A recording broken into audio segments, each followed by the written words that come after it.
DUEL here from Zephyr Games, and we're diving straight into this. So I moved the camera at the start of this duel, so I'm going to need to try and catch up. But basically, it's Orcust versus Time Thieves with the new support from Ghost of the Past.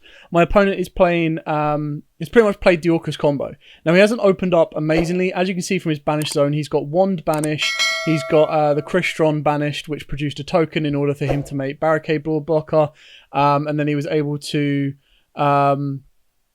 discard a card to get where he is now. So ultimately what he's doing is he's building up into Rusty Bardiche. Once I've caught you up, I'll then be able to explain a little bit more of what's going on, but this is diving into a duel at 100 miles an hour. So now he's pretty much going to go Bardiche combo, where he's going to send Cloak, set Fogblade, banish Cloak, get Boots. Boots gets the free summon.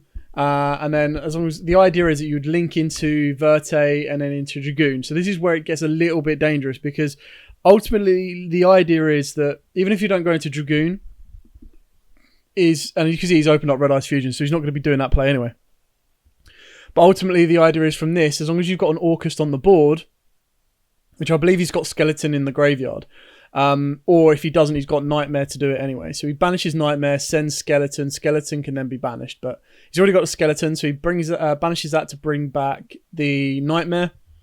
And now the board turns into either an Ibli plus Bardiche, or it can turn into a Galatea, and the Galatea can then get you Babel.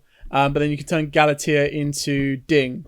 Now this is where it becomes an issue, because the idea is that you would do Galatea into Ding, and then you'd link Ding off, so you've got the ability to bring him back.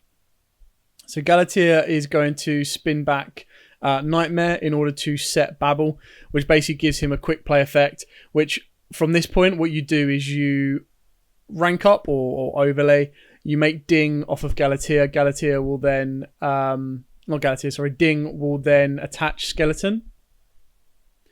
And then obviously the idea from this point here is that you link Ding off, so you've got a quick effect of bringing back Ding, and not only do you get a send off of Ding, but you get a pop off of Rusty Bardiche as well. So I'm on the right hand side playing the Time Feast with the new support. Like, I really like the deck. It's very fast paced, but it's quite fragile, which is why it's nice to play Orcust, in a sense that yes, they've got Fog Blades that really hurt you, and then they've got Dings and Rusties. But it does cause you issues. So this is what's kind of cool, is you banish Cloak to set the Shade Brigadine, and because he's got no traps in the grave, what he can do is you can overlay into Ding. That will then let him reattach the Skeleton, and then he can activate the Shade Brigadine, link the Brigadine with Ding, make an IP Masquerena. Oh, I forgot he had the fridge on board as well, so he could save the Brigadine.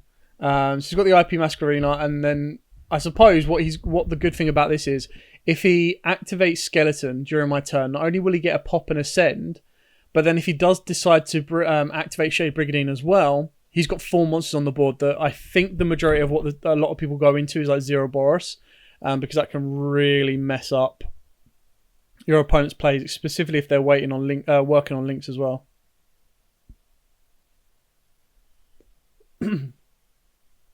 So he's got a pretty commanding board. Like, there's one face down that I don't know, which could be a hard open Crescendo. It could be a second Fogblade. But all I know is that I'm facing a quick effect to bring back Ding, which is going to send, and Bardiche can pop. We've got an early Fogblade, and then we've also got the Shade Brigadine, plus an IP Masquerena that can go into Unicorn, or anything else. So my hand wasn't great. I set the Time Thief hack, and the Time Thief hack's not bad because it means my opponent cannot target my XYZs with card effects. So that kind of gets past Rusty, and it kind of gets past Fogblade. So I reveal the Danger Mothman.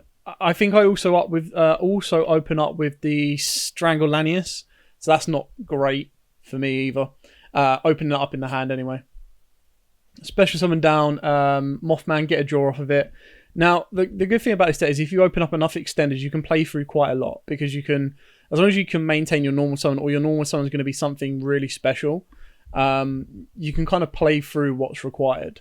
And that's one thing that makes this a very versatile deck. But it's one of them ones where it's like the Infernoble Knights, where it's got so many extenders and then so many normals that if one of them gets stopped with the correct hand traps, it can't play through. But if you open up enough, you can play through. So it gives you the best of both.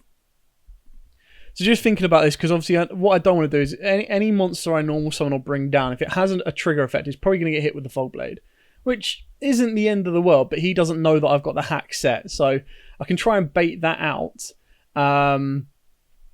But like I said in the profile for the Time Thieves, that even with hack, although it protects your XYZs, it doesn't protect all your link monsters, and the link monsters become easy target fodder for that kind of movement, in a sense.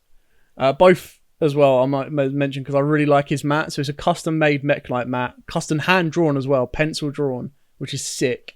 And then we've got a digital version of Rainbow Neos versus Dragoon, which was our playmat exclusive previously. And spoiler, we do have a new exclusive playmat coming up very soon. And trust me, when you see the artwork for this, it's a beautiful in that exact way as well. It's not just beautiful; it's beautiful. Anyway, so again, it's really trying to comprehend everything that I've got going on my opponent's board and how I can play through it. And this is where it gets really, really tricky, because then you're trying to read your opponent's mind. Is if they don't take the bait, your plan falls apart. If they do take the bait, then you're good to go. But you're working on an area of unknown. It's like, when is my opponent going to activate Skeleton? When is my opponent going to activate Fogblade? Like, at what points do they then go, that's when I need to drop this, this full-on negate. Now, Fogblade isn't bad, because obviously Fogblade will sort of protect my stuff. Especially if my opponent forgets about it as well. But it's a lot of give and take. I should have put speed music on this. Look at it. What am I doing? Just play the Chrono Quarter. Come on, just drop the card. See, even I'm getting annoyed at myself because I took so long with that. But yeah, eventually, after years and years and years and years of waiting, I play the Chrono Quarter. So you can see, like, my hand, just building off of this, my hand isn't ideal. So he brings out the body. So he's shotgunned that a little bit early, purely for the fact that he's now got easy unicorn.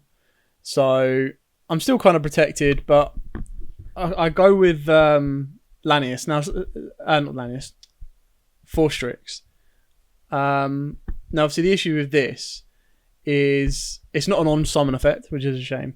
But it is protected with hack, so he can't target it with Fogblade. But there's so much my opponent can do. Like, I don't really have a lot of where I'm going with this, because my XYZ isn't really doing a lot. So he plays this quite well. So he summons out Unicorn and uses Unicorn's effect to ditch the Bigfoot to spin the XYZ. And because he ditched the Bigfoot on a new chain, so he goes Unicorn, target the spell. So you resolve that chain. The spell goes. Then on the new chain, Bigfoot triggers and pops my bloody Forstrix. Like, that's the one thing I didn't see coming, was that he had a danger in hand. Like, that danger in hand makes a massive difference. Now, the remaining 3 cards in my hand, he actually helps me out a little bit. But again, there's no way for him to know what I've got in my hand. I think I've got, like, I think I opened up the Raid Raptor rank up spell, which is where he helped me by putting that in the graveyard. Yeah. So I pay half my life points, I bring it back, and I make Infinity.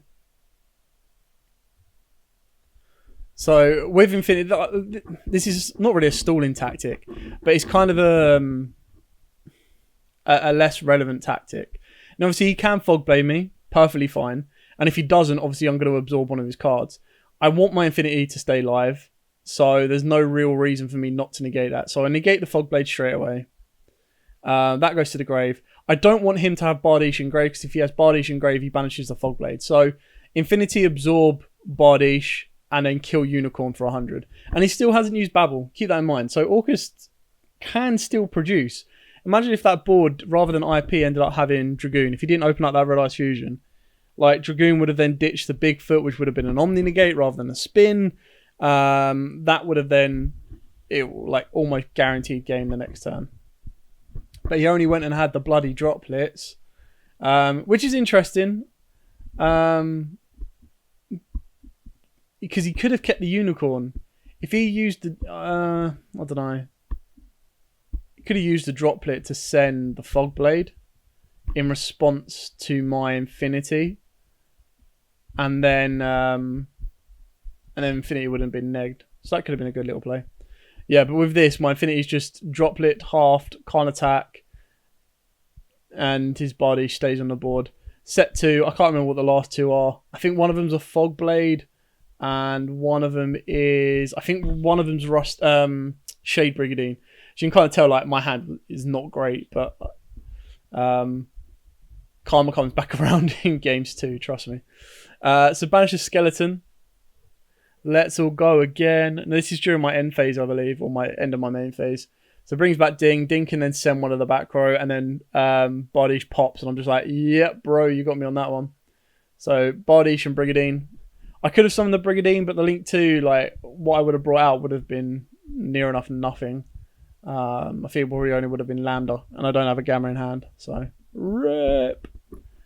And then Red Ice Fusion. I was like, yep, you got this one. So, reset, going to game 2. Straight away, open up with the best kind of... The best opening possible. I think the only downside is I've got one of the combo pieces in my hand. I think I've got one of the Ray Raptors. But we activate not Retrograde. So tribute that, bring out the 2. So we get the brand new one, the Adjuster, and we get Winder. Adjuster sends Beazle Ship. Winder will then add. Just remembering to add. Doi. Now on this one again, it's interesting whether you want to go for hack, but because I'm going first against like this deck, there's no point. So I'll go with Retrograde, which is out and out Omni Negate for any spell and trap. Chances are it'll be spell. And I think this is where I get part combo. Because like I said, I think I've opened up one of the pieces. So Detach Winder. You're going to see the full combo in action now, which is really good. Get Singing. Detach using Beazle Ship's effect to special summon back Beazle Ship. Special summon down Singing. Link Singing and 4 Strix into Rise Strix. Rise Strix's effect. And I think that's where I see is I've opened up the Raider's Wing. Which is really annoying. It's like the only one you don't want to open. Like if you open up the other one, then you're in an okay space. But like I can't go full combo here. And I'm just debating on how I want to do this. Because if I bring out the Singing Lanius from the deck, I can't trigger the 4 Strix effect to search. Because I've got no other Raid Raptors in the deck. So... ultimately, I sacrifice Infinity, and I need to get a Time Thief back on board because I've got the Retrograde. And the annoying thing about the Raider's Wing is you don't want it in your hand. Like, you want to get it out of the hand where at all possible. So, we link those 2 together, go into Rusty. Rusty's effect, send Cloak, do exactly what my opponent did to me last turn. Send Cloak, set the Shade Brigadine, because it's a level 4, gives me a Time Thief redo of a bounce. Banish that to get Boots. Boots becomes a free special summon. I don't think I've got anything else in grave. But this is the other thing as well, is I want to get Boots in grave for the Fogblade, and I think I have to sacrifice, do I go for the rank 4 or the Fogblade? I'm trying to think what else is in my hand. So special summon down the Boots. I think I've got a Gamma in hand. So I've obviously got another interruption on there. So the plan I think I ultimately end with is Redoer and thinking Lambda. Because that's the only other Link 2 that I play. Now, obviously you can play IP Masquerena, but I don't think we flood the board is easy enough. And I was trying to make sure that I didn't lose the Beazle Ship, but I kind of had to there. Sorry for the glare as well. Uncontrollable area.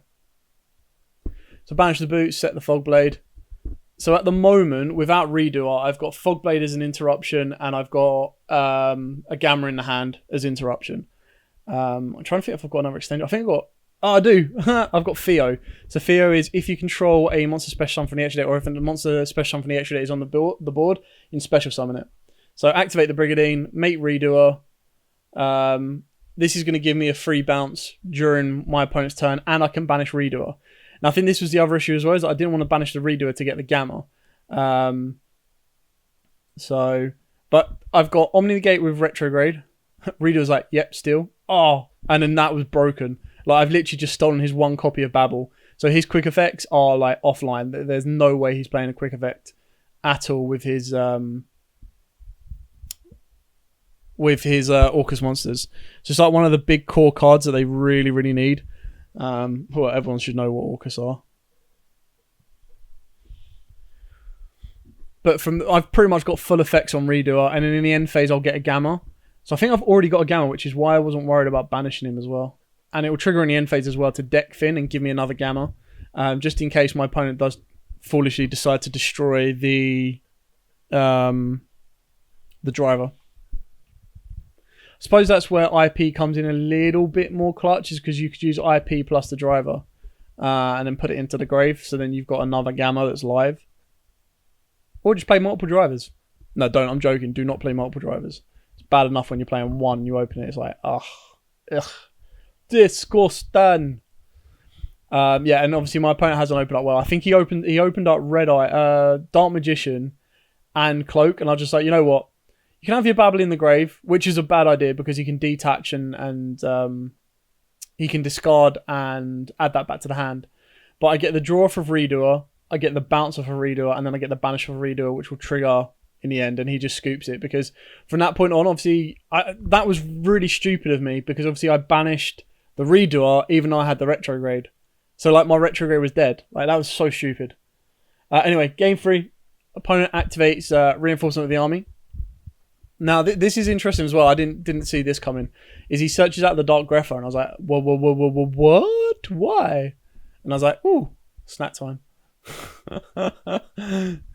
Oh, dear. Keep in mind, this was at like 10:30 at night, and none of us had remembered to eat. So we were just like, oh, okay. Just playing Yu-Gi-Oh most of the day. It's like it's like an advert. What is it? You do like you're not you when you're angry. You're not a duelist if you're hungry. I mean, yeah. Again, luckily my opponent doesn't open up well. I'm pretty sure he's opened up Red Eyes, and the Red Eyes is what he discards off of Grepher. I was kind of like, huh? What you got, big boy? The duel's not over. So normal summons the Grepher.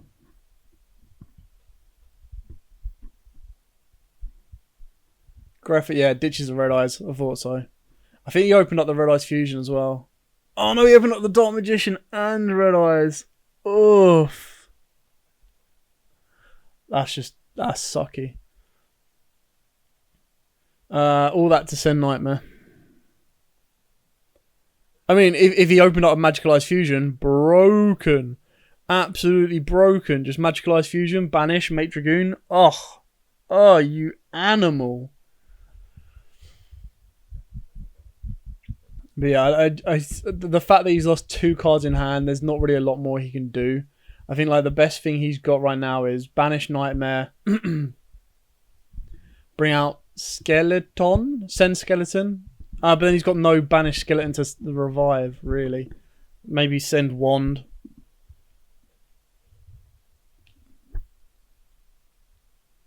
This is where it gets tricky. It gets tricky.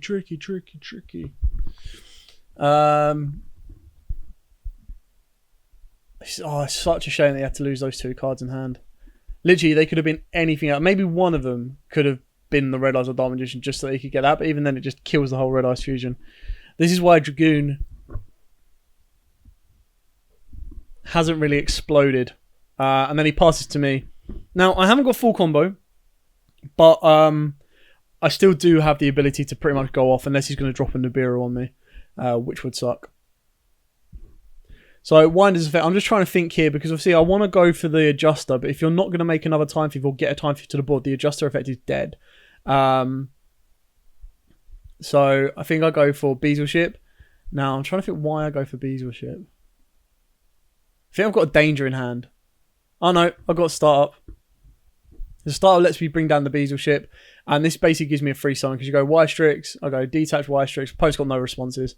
I like Yugioh at this pace. Detach Beazle ship, search out Singing Lanius. At least that should be how it works. Yeah, there we go. Detach material, bring back Beazle ship, special summon down Singing Lanius.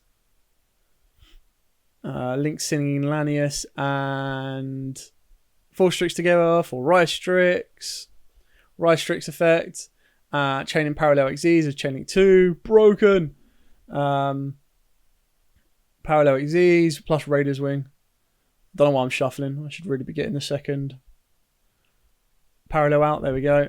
So what Parallel does is it basically just gives you a free rank 4, which is great because it pretty much just says no to your opponent. So we can still overlay the Raider's Wing and the Beazle ship, so Beazle ship doesn't get banished.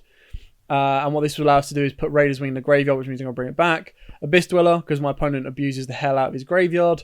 He hasn't got any quick effects, so I don't really need to worry too much about that right now. But if I don't finish the game off, Abyss Dweller will see that I've done that. So detach Raider's Wing to get Strangle Lanius. Detach the Beazle ship to bring back the Raider's Wing. Link those two. And I completely forgot the rank up magic as well. Like, literally just playing through this, I completely forget the rank up magic, which is stupid of me. But I'm pretty sure I still get the OTK off. So Rusty, again, this is interesting in the sense that, like, this combo is all built to go first. So send Cloak, set Brigadine, like it's just free extender, makes another rank 4. And obviously keep in mind that the Strangle Lanius in the hand is going to give me another rank 4 as well. But I mess up on that as well, on top of that, because I was just so complex in what I was doing. You just don't even, like, when you adapt your strategy of what you normally go through, or you adapt the combo, there's certain choke points that you're like, oh yeah, that needs that. So we go special summon down the boots, activate the Brigadine. Oh no, we don't. What are you doing? I think one of them's a droplet actually. Activate the Brigadine, overlay the Brigadine into to the Redoer. So Redoer's got a fresh bounce and a banish himself. Try to see if I've got any more extenders in the hand. Detach the track just to bounce that monster. Oh. What's going on? Oh, sorry, because of Bodish. Summon to that, Bodish pops. Detach a material off of that to special summon down the Winder from the hand. Link those two together, go into Lambda, which gives me a free Gamma play.